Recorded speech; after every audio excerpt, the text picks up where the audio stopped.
gets set up and already debugging on LLM.c.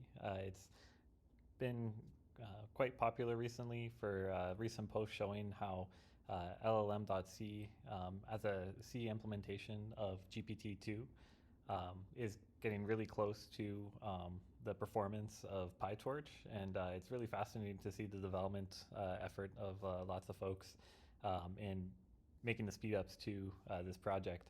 And it's actually surprisingly straightforward to get started and working in. And I'm going to walk through step by step how you can get a GPU that can be able to run this, and then also how to set up the development environment and walk through a few examples of how to investigate different profiling issues like in this project. So to start off, what I'd really recommend is there's many different GPU cloud providers. I'm just going to be using this one as an example to showcase like how quickly you can get started. But I'm going to be using one called Hyperstack today. It's just the first one that I ended up signing up with. A lot of them are pretty similar, and they really just vary a little bit on price. And what you do is when you get started, you first just add some money to whatever cloud provider, and you'll do deploy new virtual machine. For this cloud provider, I'm just going to go walk through all of the steps that you'll need to do. First, the main GPU that they're using to profile is the NVIDIA A100, and you can actually get that for just $2.75 an hour. And you will have to import an SSH key. So for anyone that's not familiar with SSH keys, I'm just going to walk through. If you haven't created one before, you just run the command ssh-keygen, and it will output it into your .ssh folder. And so you'll have to just take that and plug it into here. Then once you create that key pair, you're all set. Then you will also need to assign a public IP, which you can also do once it's already created. And then you just click deploy, and that's it. And so I actually have my volume already created, or my virtual machine already created right here. And once you have that IP address, what you can do is you go to your terminal, and you can just go SSH, and then the username will be Ubuntu. Well, I'm actually auditing it right now. And then that IP that you were just provided, and voila, like you are in. And so I will post a script of all the dependencies that will need to be installed, and you'll just have to git clone the repository. And then next up will be the profiling steps. Profiling tools that are needed to understand where the bottlenecks are in the CUDA kernels. And for doing this, you can download the NVIDIA Insight Compute. It's a pretty big file, but once it's downloaded, I'll just show you what it looks like. And I'll go through all the instructions on how to generate the files and how to read them. Since it's a big file, just get that set up before running all the commands I'm about to provide. A repository cloned on your cloud GPU instance, I would go to the marketplace and install the remote SSH extension. It's super simple to set up. All you do is you go to this tab after you've installed the extension, and then you can add a new host, and you just type in SSH like Ubuntu and add your host number. And then once you click the refresh tab, your instance will show up on here, and you can connect to it by pressing on this button. And it's an easy way to be able to have all of your formatting, syntax, highlighting extensions on your remote machine. Individual kernels, they've set up the repository in a real easy way to work on each individual CUDA kernel. In the folder of /dev/CUDA, there's all the different CUDA files that if you look into them, let's take Adam as an example.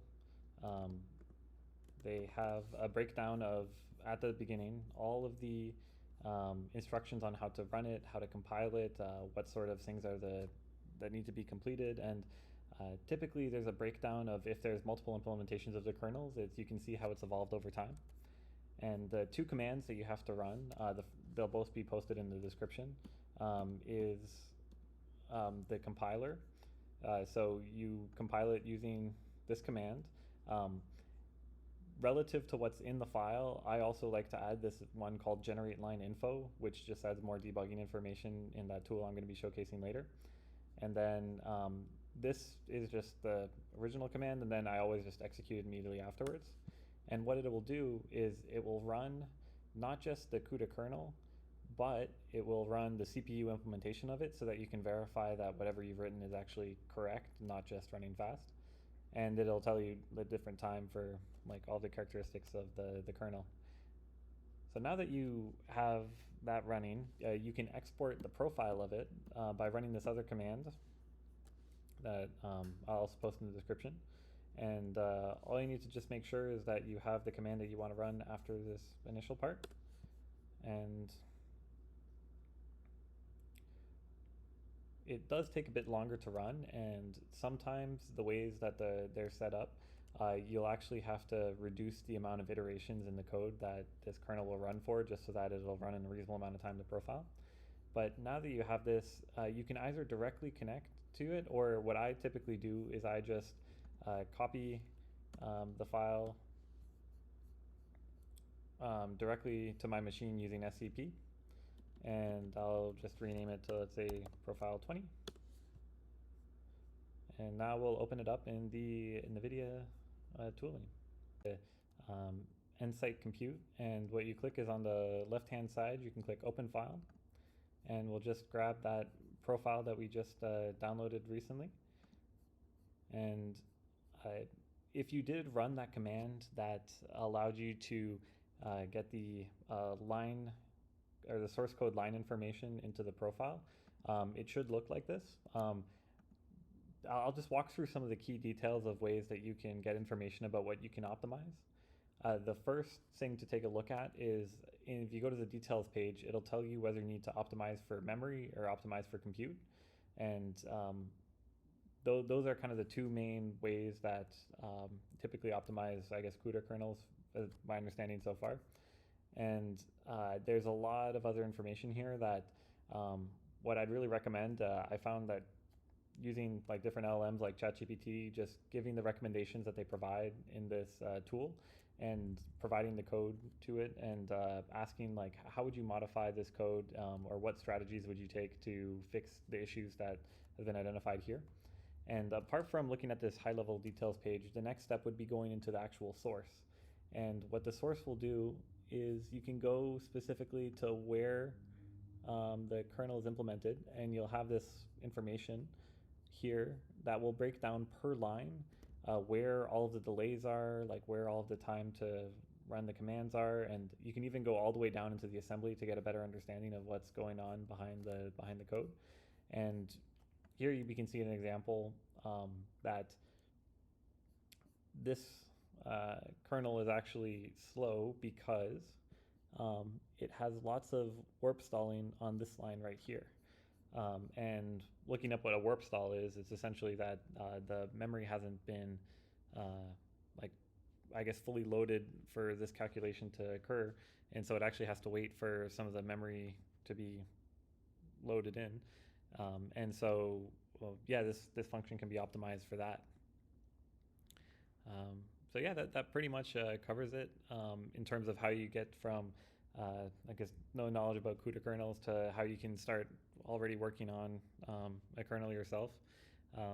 Yeah, I hope you enjoyed. Thanks for watching.